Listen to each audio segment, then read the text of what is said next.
माझ्या आवनी मला अॅनिव्हर्सरीचं काय गिफ्ट दिलं ते तुम्हाला दाखवतेच, पण त्याआधी बघा मी अशी काय तयार झाले होते, कारण आम्हाला जायचं होतं बाहेर. मुलींना सुद्धा छान असं तयार केलं आणि त्याच्यानंतर मग निघालो.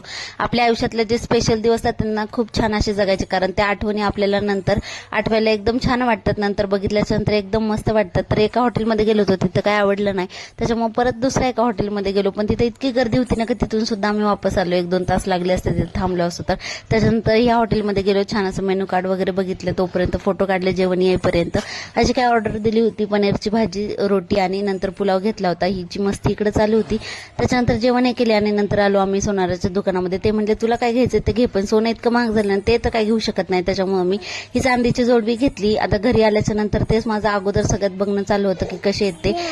अशी काही डिझाईन आहे, तुम्हाला कशी वाटली नक्की मला कमेंटमध्ये सांगा. त्यांनी जोडवी वगैरे घातली आणि त्याच्यानंतर मग मला एक रील शूट करायची होती. असं झालं आमच्या अॅनिव्हर्सरीचं सेलिब्रेशन. तुम्हाला आजचा मेन ब्लॉग कसा वाटला नक्की सांगा. सबस्क्राईब करा.